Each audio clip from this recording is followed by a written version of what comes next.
Welcome, welcome, one and all. This is awesome. We got a couple dozen folks in here already. Y'all are the early birds. It's great to see it. Awesome. Hi, Prima. Um, we've got a chat open. We've got friend and expert Dave Farrow, memory champion, PR expert, fellow nerd.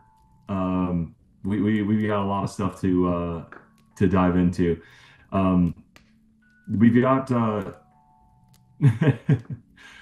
hey Chris. We are welcoming any and all questions. This is a AMA for Dave. First and foremost, I will be useful if I can. Um, but our mission here is to help authors find success with their books. I want to get a little bit of context on the group that we have here and just kind of understand whether people are like pre-book, currently writing a book, or have a book out there that they're trying to get the most out of. So if that's one, two, and three, what is like, if one, you're thinking about writing a book, if two, you're currently working on a book that's not yet published, or if three, you already have a book out there, would you please drop a number one, two, or three in the chat? And while people are doing that, I'll introduce myself just very briefly. I know we've got a combination of people that have come in from a variety of places. I'm Eric Jorgensen. I'm an author two times with a third on the way. I have been fortunate enough to sell about a million and a half copies worldwide across a couple dozen languages, much to my own surprise, which has been amazing. And that led me to joining Scribe as CEO a little more than 2 years ago. So now I help a few hundred authors a year write, publish, and market their books, and do that with complete legal, creative, and financial control. That's kind of our world, and we work with a whole variety of wonderful and talented people to help authors like reach the outcomes that they actually want to drive in their life. And one of those is Dave. Dave, you mind introducing yourself, your expertise, your company? Yeah, absolutely. I'm so excited to be here, and this is the first of probably a monthly event that we'll be doing with brain hackers in association with Scribe Media and my company Farrow Communications. Really, the idea is that the world is changing, and we have to change with it. What authors and experts need now more than anything is to really have access to our expertise to help kind of build a strategy. It's hard to just hire somebody to do marketing nowadays because everyone's so unique. So I want to build more of a community with this, and this is really a great opportunity for anybody watching to just answer any of your questions to help build the strategy and launch for your book and your project. So we're going to be doing more of this, and we're going to have more offerings. But this is going to be a great start. Yeah, thanks, Dave. It looks like we've got primarily threes in here with a couple twos. So I think we'll focus primarily on traction. Getting traction with a book that's about to be published or going to be published. Getting those media placements, those uh, interactions with reality to drive the results that you want to see. And I know you've done that for I, dozens of authors over, I mean, hundreds of authors over many years. You want to give a scope of kind of range of services that you provide and kind of where specifically you feel like you would Yeah, know. absolutely. Well, I mean, it starts off with I never intended to be a PR guy. That's the biggest thing that people. I mean, I know. Let's just put it right on the table that this whole industry of marketing, and you'll back me up. There's so many fly by night. This shiny new thing will change everything for you. And now, people are talking about AI as if there hasn't been a million other shiny little distractions that get you away from, things. Not that we don't use AI, but it's more about strategy. So the market is There's so many things out there. I never intended to be a PR guy, but I just was really good at it. I got in the Guinness Book of Records, as you know, and I had an online course and had a book, and I wanted to sell them. And the interesting thing is, you think even with a Guinness record, you think, oh, I can get tons of publicity. But after the first week after breaking the record, it was crickets. Nobody wanted to have me on their show. I mean, even a local newspaper, anything, couldn't do it. So credibility and credentials are not enough. And that was my first lesson. So I became obsessed with trying to figure out how to get publicity because I saw it as free advertising. Mm. And it still is today. You would just expand what we would call publicity. Influencers go into that group, podcasters, things like that. But the same is true. It's not only free advertising, it's the best advertising because there's a credibility that comes along with it. But we're going to get into that later. In terms of numbers, I've done something in the neighborhood of 2,500 interviews and some really big ones as well. I've been featured in page 6 of the New York Times. It's probably the biggest prestigious one, but also things like Wall Street Journal and other big ones like that. I was on the Today Show. I was in Regis and Kelly and Dr. Oz twice and in his heyday. And Steve Harvey were some of the more fun ones. And E-Network and all sorts of things like that. National radio, even Telemundo in other countries, and it led to going on QVC and getting an infomercial and something like $8 to $10 million in sales overall. For the memory courses, and I sold over 100,000 copies of my books. So that makes a huge difference. And when I was able to do that, and I was looking for my next kind of hill to climb, next thing to do, there were so many fellow authors, and a lot of them were business people. They had thoughts, they had thought leaders, they had ideas, and consultants, and they just wanted to get the word out there. And I realized that I could help them, so I started giving them advice.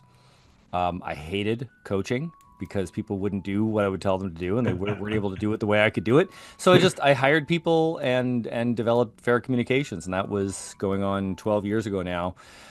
We do PR and marketing for authors, experts, small businesses, and startups, as well as some big businesses. We have had a couple of billion-dollar companies as clients. So our main offerings are we have a full PR package that's an affordable retainer for authors, and that we have actually guaranteed a number of spots that will actually book people, and we regularly get people who are relatively unknown in major publications like Wall Street Journal and Business Insider and things like that, and NPR. And I can talk about kind of our philosophy with that. There's a specific way of pitching that uses data. But if the full retainer, if they're not quite at that stage yet where they have a budget for that, we do have some smaller offerings. We have electronic press kits and we have one-off articles that people can go, and they can also at any time they can join our casting call list. This is where journalists that we know let us know about articles and postings that they want to have experts for. And once a month, we send out an email to our list saying, hey, if you're a fitness expert, we're looking, this magazine is looking for a feature in that. And if you're, an expert in communications, this place is looking for that sort of thing. And some of these have, different, they vary in cost. Some of them are free. Some of them are cost more.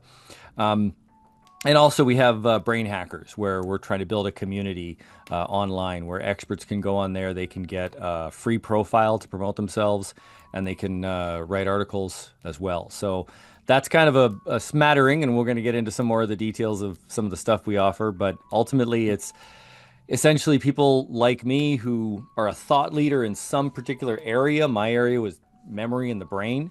And there's a lot of talented people out there that are just not getting the exposure that they need and deserve. And there's a lot of misinformation on how to get it. So that's Yeah. my mission and our work here. Let's dive into that. I welcome everybody to drop questions in the chat. We see them and we'll sort them, and I'll do my best to facilitate for everybody. I have infinite curiosity about Dave and what he does, so I'll drive a few questions while the kind of questions are rolling in. I don't mind if you get quite specific. This is like a good size of group, and I think a lot of us will have a lot of the same kind of challenges. So maybe we can kind of workshop through some things. Um, Dave, you mentioned that people struggle, even like really credentialed, excellent people struggle to get the attention from the media or podcasters or whatever. I'm curious what the most common false belief or misconception is that you spend time like correcting authors on through your conversations. Absolutely. And I just wanted to make a note to Chris Nagu, who sent us a couple messages. We are going to actually ask for some authors to speak. I'd love to have Mhm. you talk about your book coming up in 2026, and we could give you a little bit of a hot seat situation where we could talk about PR for that. And if you just hang on for that, I'd love to have you contribute. And glad you're here. Um, Probably the biggest mistake that people make is they don't think of the marketing as needing as much attention and much effort as writing the damn book in the first place. And if you think of it from a business perspective, and you and I, like you laugh, Eric, because it's to us it's hilarious because writing the book is making the product. And anybody who runs a business knows that actually, selling the product and delivering the product and then, teasing the next product and everything is most of the job of a business. So I would say that prepare to put in as much effort, as much, if you're doing it yourself and you have a low budget, that's fine. Learn, there's videos on YouTube, you can learn from us, but put in as much effort and as much time and as much money into marketing the darn thing as you put into writing it. Otherwise, and don't kill the messenger, but the effort you put into actually writing the thing might be wasted, and you have usually one or two chances to really get that book out there, get that message out there. More importantly, Yeah, it's something that I feel like is challenging is to get feedback from the attempts that you have. A lot of times it feels like reaching out, you're just kind of screaming into the void. How do you actually like learn from this process? How do you improve as an author reaching out to media or press if you're just not hearing anything back, you're not getting any update? absolutely. So I'm going to speak from our perspective because we do have the media connections. We do, reach out, and I can translate that if you're in a sort of DIY sort of situation. But one of the biggest mistakes I think a lot of authors make is they don't think in terms of volume. Uh, they think in terms of going to a book signing and they're talking to 10 or 12 people. Maybe they have a mailing list and they're talking to 100 to 200 people. One of the reasons why publicity is so important is because you can reach 100,000 people. You can reach 1 million people on the right platform. And you really do need that kind of volume. If you don't, you can have the best message in the world, but if your segment is too small, it'll never get traction. There's a critical mass. When you get your message to enough people and enough people are interested, then it takes on a life of its own. Hmm. So that would be probably the biggest mistake is they don't think big enough. And I think a lot of it is a self-esteem issue. Authors are introverted by nature, right? Or who else would have the type of mentality to be able to sit down at a keyboard or sit down into their computer and just type out an entire thing that nobody sees for months, maybe years, and then Yeah. finally publish it? You got to be very introverted. So it can be scary to put yourself out there. But unless you do it in a lot of volume, unless you get a hold of a lot of people, then you can't really tell if you have a good message yet. So the person who's, done a few book signings, who's posted on their social media, who's, tried to join a book club or something, or, a couple of little, smaller things, unless you've reached out to something that's going to reach 10, 20, 30,000 people, you're not getting accurate feedback. You go to your Facebook, maybe your friends and family will say, some nice things or some cruel things, depending on how your friends Who and your family friends are. are. But it's not, but you can't really take that as that's what people think until you Yeah. reach a larger number.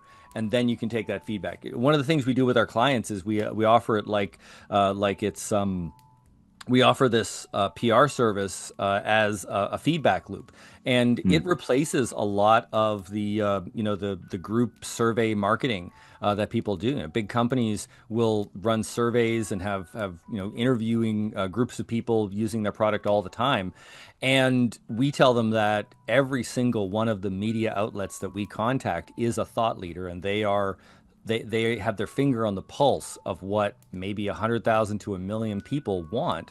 That's why they're, opening their blog or listening to their podcast or whatever it is. So when we get feedback from the media saying, "Oh, this is kind of an older idea," or "Hey, this is original, this is interesting," then we pass that on back to the client. That feedback is incredibly valuable. It could be just from one or two people, but they represent, maybe 1 million people. that's a really, I find that intriguing because as an independent author reaching out, a lot of times you don't get that feedback because you don't have the relationship. You're just kind of in the inbox. So can you tell the story of some of those, like what you hear, what you changed, maybe as your strategy or that the author changed and like what the results were there? Oh yeah. Hmm.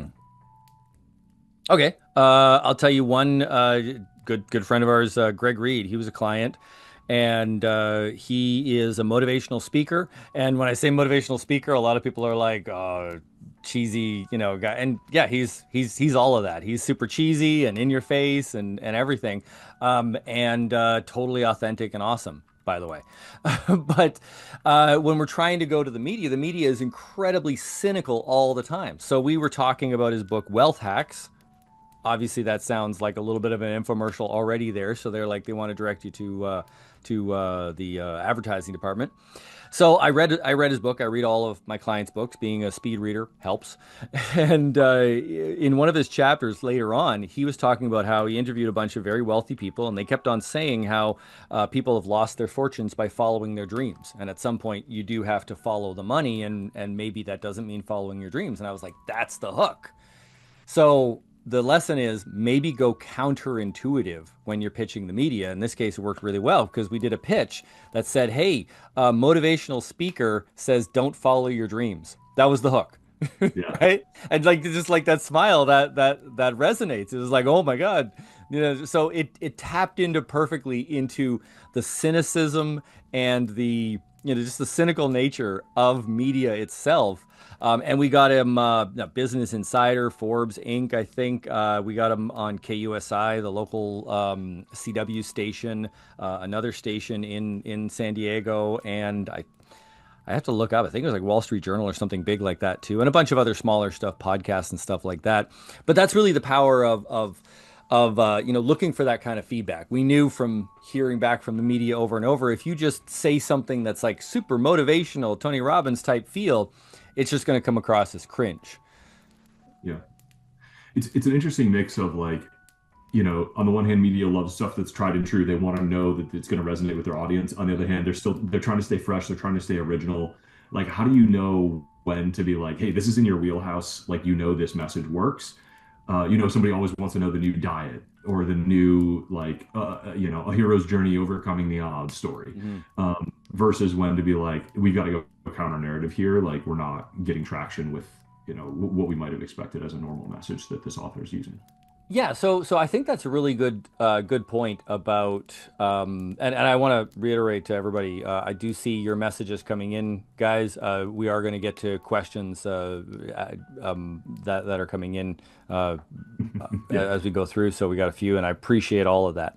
Um, that's a good point, Gary. I would say that in order to get into the media, you need to have a mixture of something that's relatable and something that's new. If it's not new, like that is the essence of what news is. It's just here's what's new today. That's all news is. So if something isn't, it's like I had, a Guinness record, right? After I broke the record, what was new, right? I had to find something else that was new. Um, so so you have to have something new, but it also has to be something relatable. So I mean, I guess I'll use my example for memory. A lot of people are wondering how do you get 2,500 interviews. The secret was that I did what I now call story hacking, and that is we go right to Google Trends and social media listening software. It's Mm, pretty sophisticated now, but just find out what people are talking about and find a demographic and a trend. All right, so it could be Gen Z is having mental health issues, or women in the workplace are experiencing this, or men over 40 are experiencing that. And there's a trend, something's going up or going down. That's basically the story. And it has to tie into whoever the client is. So if we have a mental health expert, we find, hey, what are the trends for mental health? Oh, Gen Z is experiencing mental health issues at an all-time high, and talk to my client about it. That way, when we go to the media and we say, hey, you're under a lot of pressure right now to produce content, and you got to get hits. That's what everybody wants, right? I have data from Google that says people are searching for these topics. So here are the topics, here are the trends. We did some research for you, so no, keyboard warriors are going to call you a liar for not doing your research. We did the research. Here's the links, and here's an expert who can talk about it. All you have to do is write it up into a story, and that is kind of our secret sauce. That's what I did, and what we do for our clients. And the reason for it is because clients like that are incredibly well. Media today is not lazy, but they're just incredibly busy. They are packed with things to do. So they need to do 5 or 6 things in the time it would take to do 1 or 2 things 10 years ago, right? So they're also under a lot of pressure to get it right. If they post something that's factually incorrect, they're going to get the internet hating them. So there's a lot of pressure, and it has to resonate. But when we package it for you, then it becomes a no-brainer. It becomes really easy for them to talk to their editor, even if it's an editor at the New York Times, to talk to their editor or talk to their producer about, hey, this story is important because it's getting views already. I love that. That's super helpful. Are there ways that you can kind of see through the media's eyes, like understand them well enough to like help them do their jobs? Well, I would also say demographics play a big role. So if you have a media outlet, like I'll give you an example. One of the things that affiliates, television affiliates right now really, really care about is the younger generation, because younger generation is not watching TV. Now they are watching TV through clips and shorts on their phone, so they know that they can reach that generation. But so if I'm pitching a local Fox affiliate or ABC News or something, and some people might think, oh, that's just a local station. But man, if you get on a local station, that's how I got on Dr. Oz, by the way. I went on a local ABC, and then that boosted me up to like producers talk to each other. So that's how you get to the bigger stuff, by the way. And I made $60,000 in sales in my first time on Dr. Oz. So like there's real money behind it, right? And I'm just transparent about all these things if anybody wants to ask more details. But there's also a lot of value in going a local show, because you're going to get a professional camera studio filming you, and a professional interviewer, and the logo at the bottom like ABC, NBC, CBS, whatever it is. And that footage, now it's so ubiquitous. Back in the day, we had to ask permission and get permission from the producer. Right? Nowadays, you can just take that, you put it up on social media. Nobody cares. They love it. They'll connect to it. And Yeah. if you put that into a Facebook ad, if you're running Facebook ads, and you're not showing a clip of you on local media, then you are missing out on a huge opportunity. And people have to pay to get that same setup. You have to pay thousands and thousands of dollars, like $5,000 at least, to get a 2 camera shoot in a studio with a host. 5 to 10,000, but you get that for a local pitch. I kind of went on a tangent there, but I forgot the No, beginning of this it. is But great. I appreciate the more, the openness and directness, and it's really yeah. helpful to like, it's so like I Oh mentioned, yeah, you're asking about the yeah. affiliate, or so like what trends are they How, interested? So yeah, those how to affiliates, create. for example, because they're competing with the internet, they really want to reach younger audiences. So if you go to them and you talk to them about content for younger people, and say that this will reach out to more younger audience, this will tie into younger audience, then they're much more interested in that. And you just have to do a little search on Facebook for like local news stations and all the cringe stuff that they do when they're trying to reach out to younger audiences, so they know that it's cringe, but they know it's their future, right? Yeah, I think those are fascinating things. Hadley asked a great question here. Um, how persistent should you be with influencers, podcasters, media? Oh, I would say that most people underestimate how persistent you have to be. Mm, Uh, like there's an old saying in sales, I hate to say it, but you keep on pushing until someone either buys or dies. And that is it's really so you got to understand though, like say you were trying to get a hold of me or Eric for that matter. Like we run companies, you've got like a whole investment thing that you do. I do real estate stuff as well as this, and I got a family and everything. So just to get on my radar, you have to be incredibly persistent. So a lot of times people will send one or two emails and think that they're bugging somebody, and it's entirely possible that they completely miss those emails, Yeah. right? So you have to just way overdo it. So whatever you're feeling, you just have to way overdo it, and then that will appear normal to people like that. Especially in the media, they are being inundated with stuff. So if you haven't heard from them for like 3 or 4 days, you can totally reach out. I would say if you're doing calling, we do calling still to media. And if you're going to leave a message, only leave one message because unless it's a news station checking their news tip line, they don't check their messages very often. So if Hmm. you leave a message every time you call, you're going to have like 4 or 5 messages built up, right? And you're going to Yeah. sound like a real loser, like desperate, right? So you leave one really good message and then keep calling back because that's just, they're used to people calling and can't get a hold of them because they're on the air or they're working on a segment or something like that. Those are just little tips.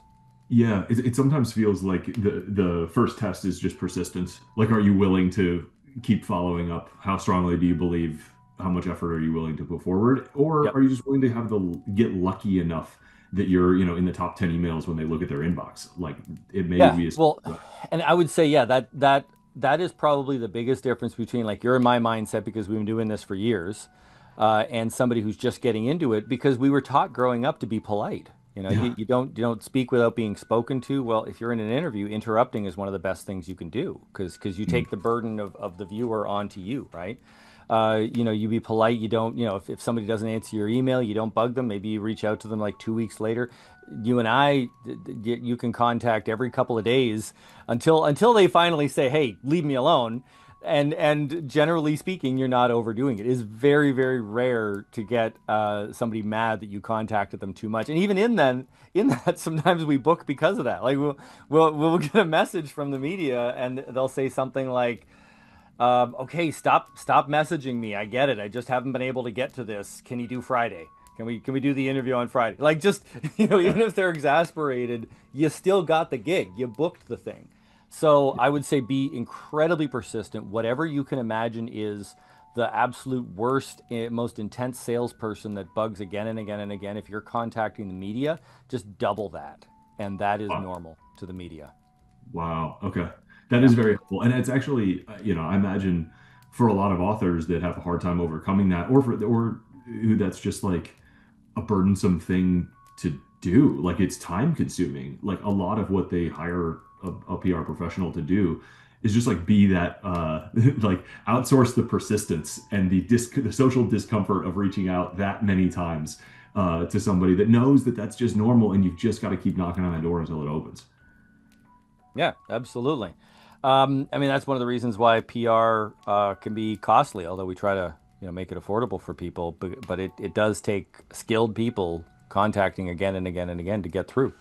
Yeah, Nicole asked for an estimate of your marketing services, and part of the reason that we recommend you and work with you is that I think you have some of the best value and best offerings of like anybody that I've heard of in this world. Thank you. So do you mind? I don't want to like turn it into a commercial, but someone did specifically ask for like Yeah, no, price I range. see. There's a couple of questions here, and yeah, no, I'm not going to gatekeep that.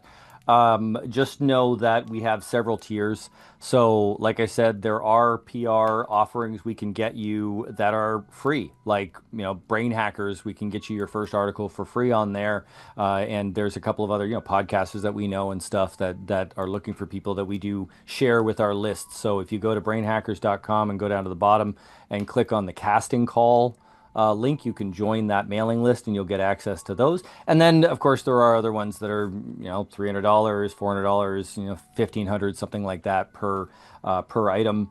Per listing. But for the full package for retainership, we will represent a client for a minimum of 4 months. The other companies out there, as you know, will try to lock people in for 6 to 12 months. So we found that 4 months is enough of a runway for us to guarantee results.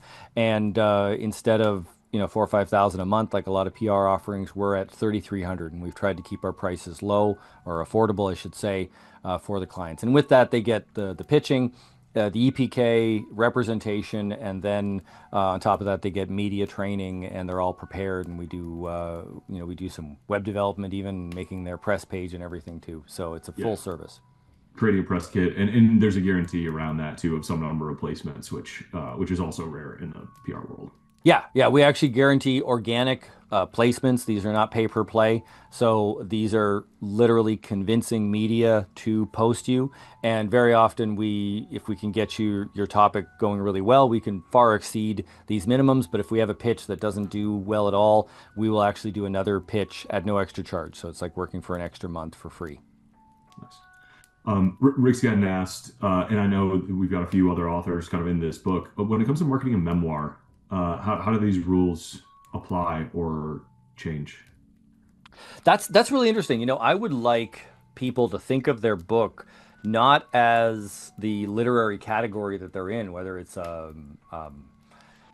a mystery or memoir or whatever, but think in terms of if your book was a product, and I mean a physical product, like if it was a Swiss Army knife, what would it solve, right? And that might be very difficult for a lot of people, but I give you a few examples of people who didn't think that their book was a product, and a lot of times they were great books about mental health. So a memoir, I don't know what type of memoir could be. You're a successful business person, and your memoir talks about how to climb the ladder.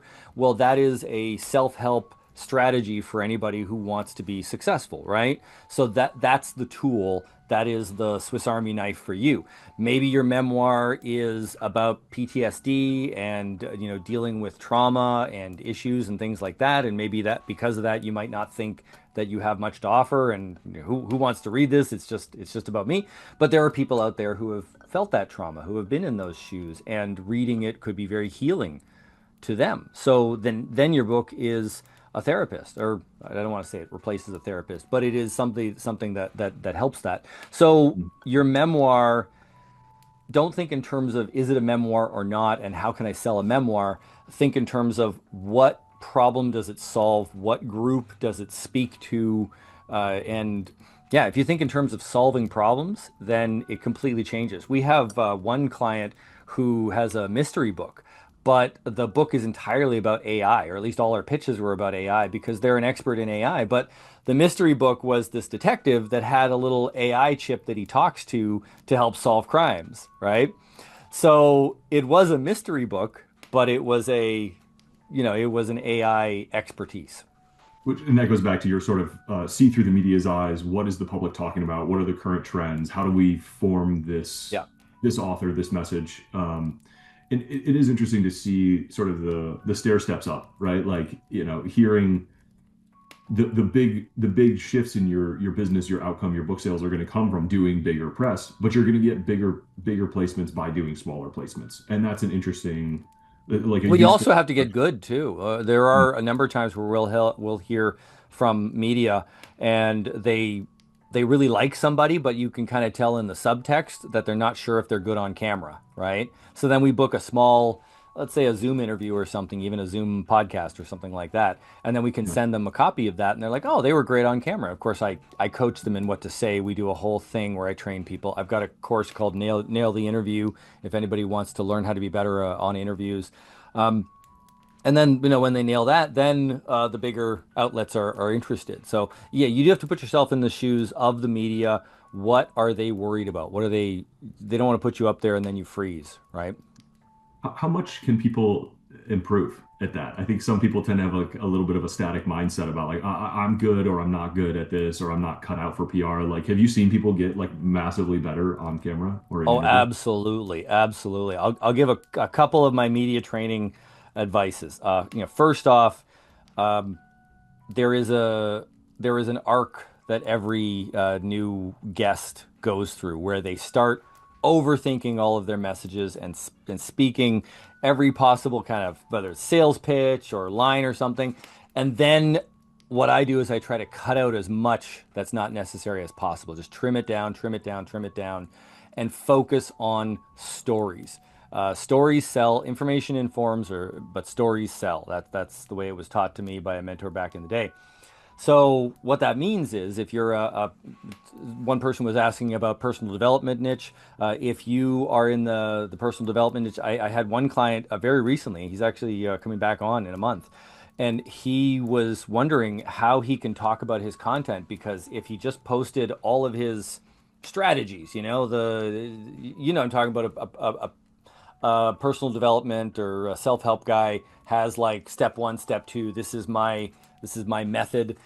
He could describe it in enough social media posts that would take up like 1 week, right? And then he'd be like, then all my content would be gone. What would I do? Like, but I don't want to gatekeep. I want to post about something. So I said, well, take each one of those strategies and you can tell a million stories from just one of those.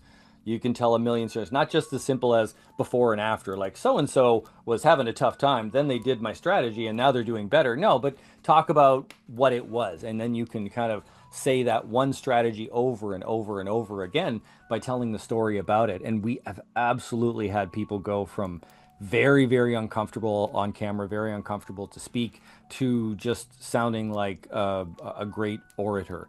And it has to do with just having those stories and strategies at hand.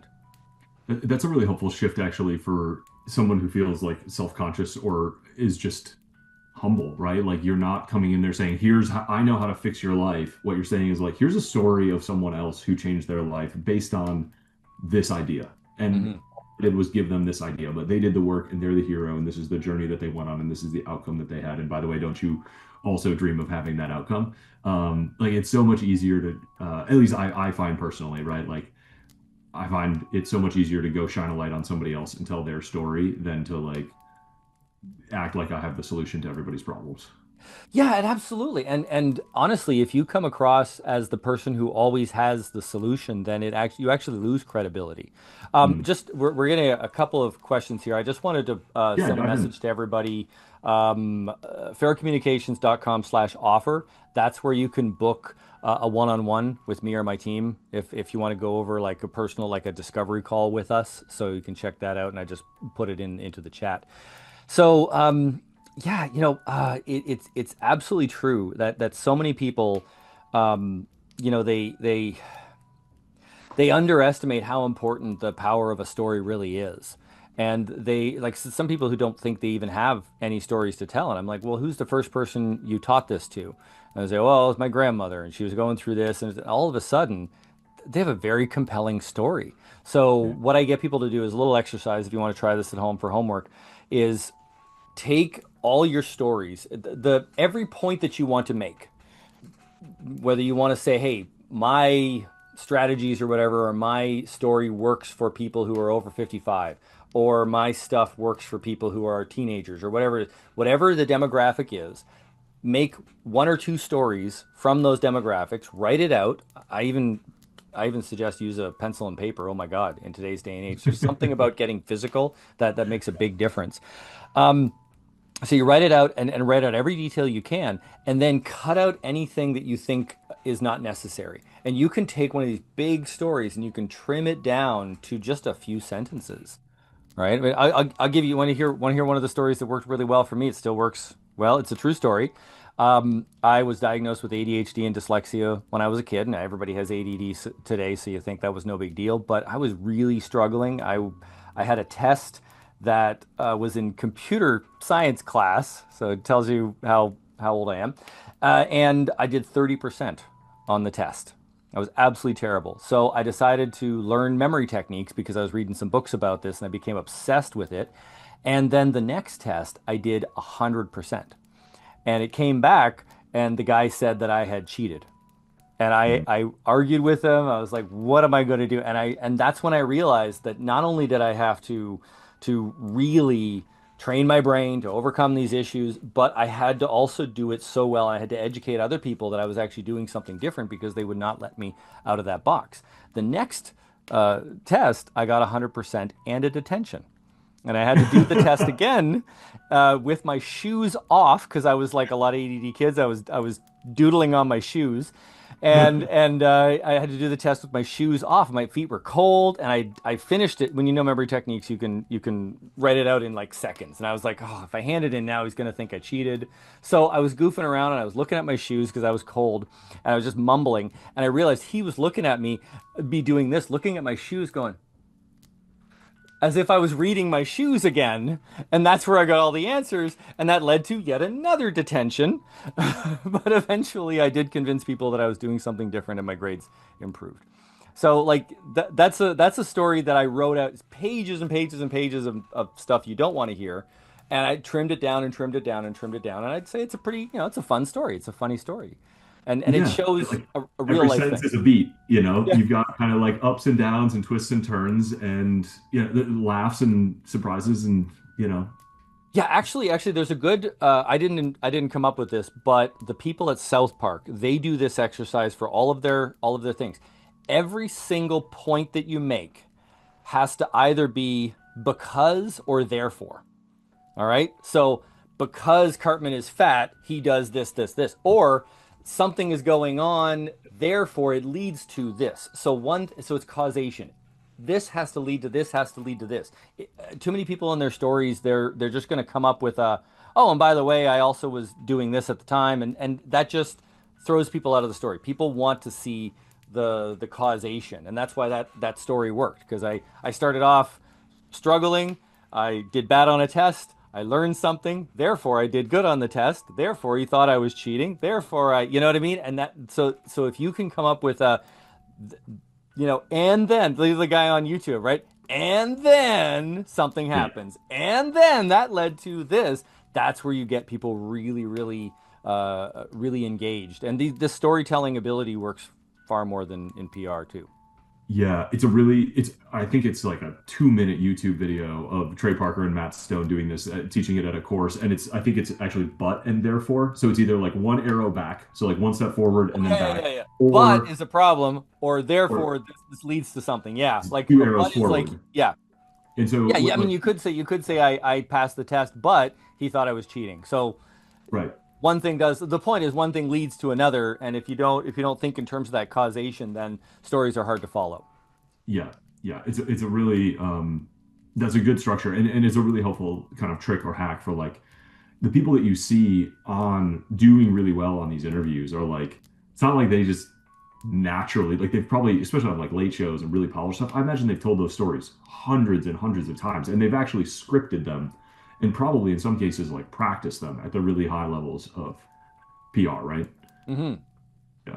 Okay. Yeah, and the practice is really necessary. That's why you have to do the smaller shows Mhm. as well as the big ones. Okay. And yeah, I want to thank everybody for sending in some of these messages here. Yeah, sorry. I know I'm just like pestering Dave with questions here because I want to keep it moving. Hadley has a really tactical one. We'll do quick. Omar and then Omar had a great question. We'll get to. Hadley asked, "Can you clarify a point about following up on email? Do you send a new email each time, or do you follow up on the original on the same thread?" Oh yeah. So it has to be authentic. So I try to avoid the trope of saying just circling back around. Although Arden on my team does use that a lot, and it seems to work for her. But I just don't feel right doing that. So what I try to do is I try to check to see kind of a more practical sense like hey I'm contacting you to make sure that you actually got my email to make sure it didn't go into spam and I always try to in every context whether it's a phone call or an email or whatever connection to the media I try to reiterate what's in it for them right? So I'm not like saying, "Hey, did you get my email because I'm important and you better open my damn email." That's the Yeah, subtext. I would never say that, but you know what I mean. Instead, say, "Hey, did you get my email because it's Women's Month this month and we got a great speaker and I don't want you to miss out. I think it'd be really great for your audience." Like it's always what's in it for them and what they could be missing out on. And that's so yeah. So just when I follow up, is say, hey, I'm not sure if you got my email. This event is coming up, and then the following one is um, last chance. We've booked a few things, but I'd love to have you involved. I think your audience would really like this. That sort of thing. Always keep the focus on what their audience would like. There was another great tip in there that you probably take for granted, but that I hear, which is in both of those examples, you're creating urgency or using urgency that exists, right? Oh Either, yeah. hey, it's Women's Month, and the poignancy of this is going to dissipate in 2 weeks if we don't commit to it now, or the other is like, hey, my client's booking up, like, we only have so many slots left. Like, if you want this person, just let me know right now because it's not going to be available forever. And like both of Yeah. the scarcity and urgency pieces are helpful. And it just the reason to buy now. And I know Yeah. this is media, so it's not the same as buying, but it is the same as buying. It's a reason to have you on the air now. That's why when I was, Guinness record holder, I still wasn't booking interviews because I was just saying, hey, put me on, I can talk about memory, but there's no reason to do it today. There's a lot of people who are like, yeah, I would love to, but there's no reason. But then when it's back to school time and kids have to, get their brain in gear, when it's Alzheimer's Awareness Month, people have to remember when it's Valentine's Day and your boyfriend is forgetful. Here's some tips for him. Like, there's always a timely thing. Some celebrity forgot something. Here's how you can avoid that embarrassment. And so there has Yeah. to be something to tie into why the heck do I want to deal with you and why the heck do I want to deal with you now? Yeah. Omar, appreciate you. Omar had some kind words in here and said he already booked a meeting for 4:30 today with you. This is like reached his max on what he can do alone, and this sounds perfect. Thank you so Um, much. Yeah. he Oh, and also I also asked, want to thank Monica as well for your nice message. I read that. yeah. Appreciate you. Omar's question is probably relevant to quite a few people here. Do you help with books that have already hit the market? In his case, in the last couple months, but for some authors, my book is 5 years out now. How do you work with those? Yeah, yeah. So there is a magic window people talk about for book promotion, like when the book launches. And the main reason for that is because there's a lot of people who want to publish an article, let's say, at the same time that the book goes live, because then they're going to piggyback on whatever traffic other people are doing. So blame Google for that, right? Maybe back in the day, that window of the first 90 days of publishing wasn't as important. But I can tell you that we've had many people who said that their launch was bungled, or it happened during COVID, or during something else and it didn't work out or whatever. And so this story way of relaunching works really well. As long as we can tie into a trend that's going on right now, then it works. It works incredibly well. So like the AI mystery book, actually, Private Eye, it's called. They actually were publishing, and they felt like they were kind of late to the game because so many people were talking about AI before, and then they were like, well, we got to kind of re up this book. So it's very common, and what we do is we focus on the story, and that's all the media cares about: is there something relevant today? Is there something going on today about this? Um, I have a question. We've been focusing on kind of media and that media ladder. How do something we often coach authors on is like really narrowing their who they're talking to when they're writing their book and that message. And how do you find that balance between like finding your audience, your people, where the very specific, like your target reader is hanging out versus like just getting a big audience and letting that kind of wide net sort itself out in terms of who actually is drawn to your message? Well, I'd actually say that one of the things I've learned is I've had so many times where a client has either found a new audience or found their real audience that they didn't know that they had. Mm. I'll give you a great example. We have one client who is a professor of ethics and does a bunch of work on ethics and did a whole like analysis of Enron, that old scandal and things like that. And they were great. But then we got some requests for her to do interviews about AI and ethics, Mm. right? AI is hot right now, right? Well, after doing a bunch of these, we actually have a section on her website that shows how she's an expert in AI ethics. And she started to book gigs, started to monetize that. And she is an expert in this. She's an expert in ethics, never been an expert in AI. So she didn't feel like she was confident going into that. But then when she started doing a few interviews and realizing more about the space, she's like, yeah, I can really bring something unique to this space authentically and everything.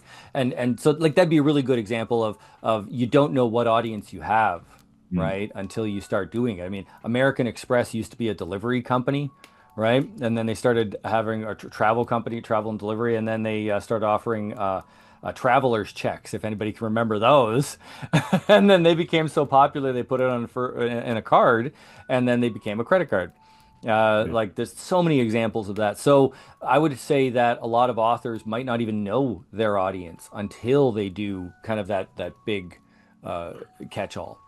Yeah, I think there's a paradox of like you write for a really narrow audience and then you find out, I think you mentioned something like this earlier, how many people are actually resonant with really the core because a very personal, like excellent book, Yeah. the more specific it is, almost the more personal it is, and the more personal it is, the more relatable it is to a really broad audience. And it Um, could also be your own mental block. I mean, I at first was embarrassed about being ADHD, so I hid it. And mm, I remember the first time I really started talking about it, that's when I had a huge breakaway hit, actually. mm, It was Jeff and Jared in San Diego. I was on their radio station, and our sales, they aired it a few times, but it was my biggest sales of all times. From that interview, I sold $320,000 of memory wow. courses. And it was because I was like, yeah, guys, I got to be honest. I have ADHD and I struggle with this and I use brain training to overcome it and I'm not perfect. And just by being real, the number of parents who have kids with Mm, ADD are like, you have ADD and you got in the Guinness Book of Records. Okay, I want to take your course, right? And yeah. then it just took off. So a lot of times you can have your own embarrassment, your own thing that you don't want to share. That might be the very thing that you have to share. Yeah, I saw Craig Stanley in here earlier as one of our authors who I think really embodies that. Does an amazing speaker, amazing writer, and I think does a great job with that. Tactically, you have been really you had some good ideas when we brainstormed around like trade magazines and these like really niche things where there are all like yes, you may have a bigger audience than you think, but you also, when you talk to somebody who's like really sharp in media, there's so many deep, precise kind of strikes you can make when you do have a really specific audience. Well, yeah, actually, if you have a compelling story, once we make a client fit something urgent, like there is something compelling, some reason to book them today, then we narrow down to a niche. It's almost a given that we're going to get them in that niche. Absolutely. Awesome.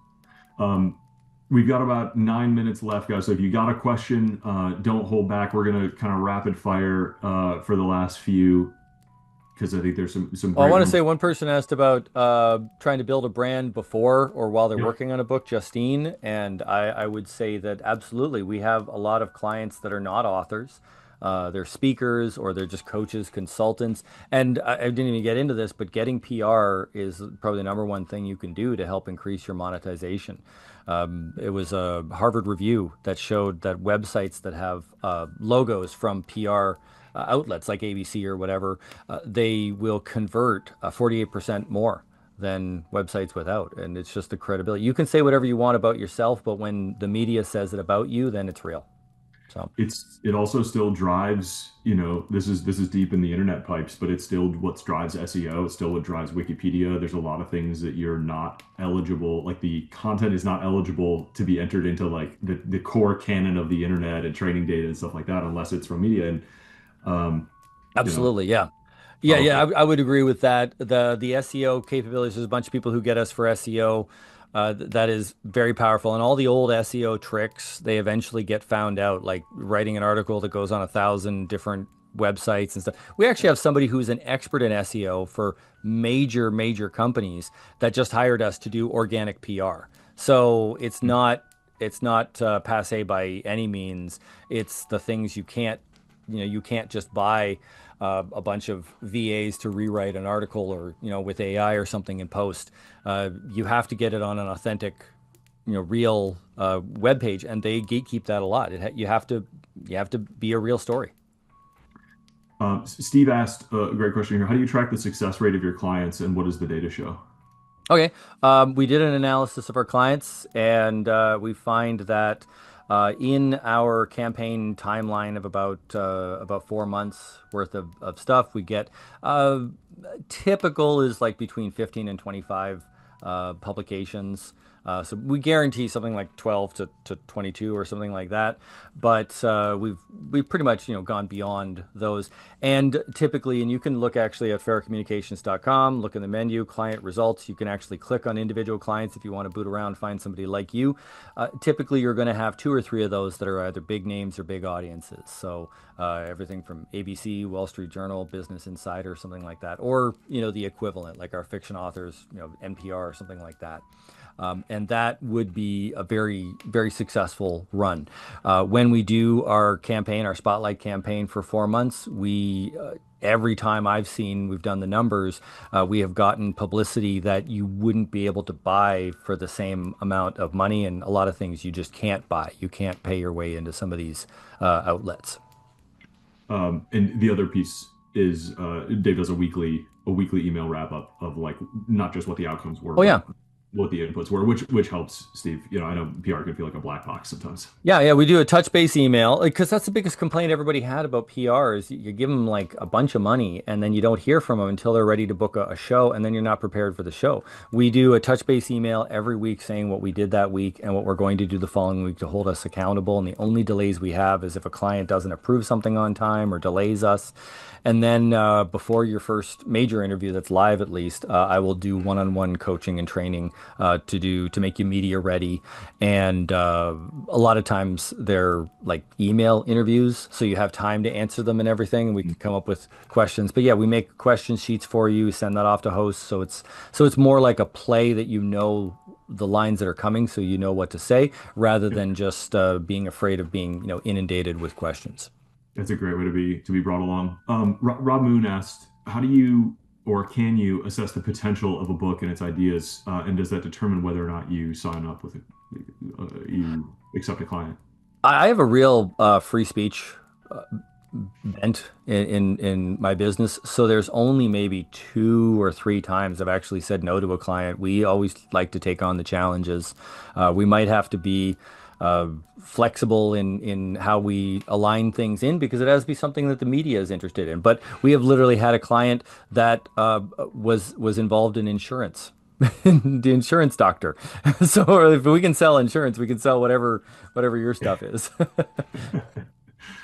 Deanna, this is not a question. I just wanted to share it with you. Deanna said that the webinars reignited my drive to focus and return to writing. Life had gotten in the way of her book process. So that's fantastic. Oh, yeah, great to hear. I look forward to reading your book and working with you. I got another question for you, and we're just gonna use every minute that we got with you, Dave. I appreciate all the ground we're covering here and how much value you're sharing and opening up with these authors. I know how different is it when you're approaching a podcast or a blog or maybe an individual that's kind of like pseudo media versus like a traditional media writing headlines, working for an organization and a brand. How different are those playbooks, or do you treat them just exactly the same? We treat them the same, but definitely there's a difference in professionalism. The bigger outlets, they answer messages back faster. They seem to have more of an organized system. So if anything, the media landscape breaking up into all these influencers and everything else has led to a level of chaos where sometimes we do feel like we're babysitters for some people, and we get a lot of emails back going, "Oh, I'm sorry, I zoned out on this. Let me take care of this now," and like just the normal stuff you'd imagine because there's a lot of people who are running this out of their laptops. But that being said, there's some people like. I mean, just look at the mommy blogosphere. There's some blogs you get on there and you're reaching tens of millions of people and selling, millions of dollars of products, there. And the trust that comes with top podcasts, Tim Ferriss, Chris Williamson, Joe Rogan, Shane Parrish, stuff like that is really almost, I think, has kind of, for some people, ABC top tier press level trust created. Elizabeth asked if we help with the book structure and editing. That would definitely be like on my side. Scribe Media is a business like designed and structured around helping people write, publish, and market their books. So we help authors with everything from an idea to a drafted manuscript or coach you through the writing process. So we can help you with book structure and editing. And if you talk with or work with someone like Dave throughout the process, we can sort of work in parallel to build you a book and build you an audience that like launch together and feel like vetted and cohesive and can drive results for what impact the issue, whatever the results are that you want to drive. Um, Yeah, I would Figure out, definitely back. Well, I mean, you wouldn't be on this webinar if we didn't trust and appreciate everything that Scribe does. Getting a good publisher to make a good product is really important. The big mistake I think is a lot of people think that the publisher is also the marketer, and although they can give you some marketing advice, a publisher is there to make sure it's a really good product and also to have really good distribution and development. So like I'll do a shameless plug myself. For my book. I got to deal with Ben Bella Press, and I don't have to worry about these. Somebody orders them whenever they run out. They print more. We sold the rights to the ebook and made some money off of that, and I made a commission off of that, and they take care of all of that, so I can just focus on getting it out there. yeah, Michelle asked if we do audiobooks. Yes, we do all the formats. And Dave, there's a bunch of publishers out there. I say all the time, publishers are generally not marketers, and so you need to build the team that you want. And the author is and always will be the CEO of the book. Um, I think the biggest thing that a publisher can do to lead an author astray is to overpromise and underdeliver. So I think some people, especially in traditional, sort of create the impression that they will be a kingmaker of your book and like sell a bunch of copies, and then authors are disappointed when they have that understanding and then it's not real. So we say very much from the beginning, like you are going to be the key component of success of your book. We will make it an excellent book. We will do our best to assemble a great team for you, PR, Amazon ads, like a Yep. podcast tour, whatever we can do to put together the right marketing channels for you to get this book out there and drive the impacts and the results that you want to see. But ultimately, it's going to be you and, as Steve said, or sorry, as Dave said, the budget that you can put together to make an impact. I would also add to that and say that one of the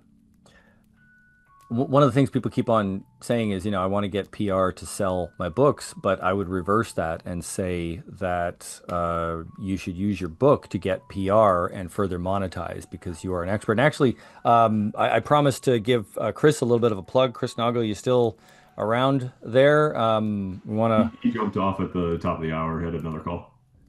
he had to take off? Yeah, I believe so. Okay. Well, I'll give him a shameless plug directly here, and I'll talk to him later. Yeah, he is a real estate expert, and he has some great books. I actually have one of them right here, actually.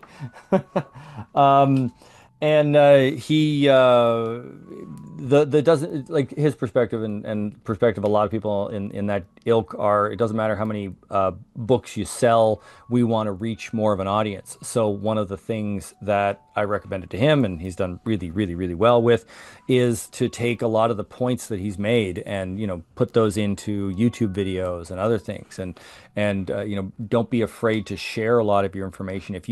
If somebody doesn't read books but they watch a YouTube video about your book, they feel like they've read your book, and you might think, well, I'm not getting commission on that, but you should be thinking of other ways to monetize. I think we can, for wrapping this up now, I will wrap it up with monetization and say that every author, I'm not just talking about nonfiction. In fact, fiction, the top authors know how to monetize even more, I'd say. Think about how much Rowling made from the movies, from the toys, right? Versus how much she made from actually selling the books, right? So even your fiction book, you can be an expert at something. You can raise your expertise. You can speak on topics. You can be invited to speak and make a speaking fee, get paid thousands of dollars to talk about your work. You can do readings. You can have the audio books available, and you can even have merch as you build an audience and a fan base. And of course, if you've got a really good story, make a goal to be the next Netflix thing or the next streamable bit of content, because there's more and more platforms that are always looking for stuff. It's not such a pipe dream as you might think. And when you aim for that, you might not get exactly that, but you will be able to monetize in ways that you didn't even realize. There are children's authors that are holding concerts Yeah. thousands of kids are showing up, jumping around and dancing and stuff, and they're reading from their book, and they're getting paid per kid, right? They're making more from that than they are from the book sales most of the time. So I don't know, I could go on, but find a way to monetize in a way that you might not realize, and you're not special. This is something anybody can do. I love the idea of a tiny a kid mosh pit just full of reading books and stuffed animals. That's awesome. I don't know about a kid mosh pit. I don't know if I would go there, but I appreciate your time, Dave. Thank you for coming on and sharing everything so openly. Appreciate all of you joining us. We hope this was really helpful. yep. Farrowcommunications.com to chat with Dave or his team, scribemedia.com to chat with me or my team about the book. I think whether you work with Dave or with us or with somebody else, just we want to see more books and more successful authors in the world. So thank you for taking some time out and getting together with us. All right. And anybody else out there right now, I'm going to put this in the chat as well. Faircommunications.com/offer. You can talk to me or one of my team. But also, I want to offer everybody to go to brainhackers.com and you can make an account, make a profile to promote yourself, and you could submit your first article, and it will help your SEO. It'll help a lot of things, and it's free for right now. During the new year, we're probably going to start charging for it, but I wanted to give everybody a bit of an insider in there. And if you join the mailing list, you can get the casting call emails where you get special, heads up for any PR that's kind of a one-off opportunity. That's a perk for going into overtime with us. Yeah, there you go. Thank you so much, everybody. Appreciate you all.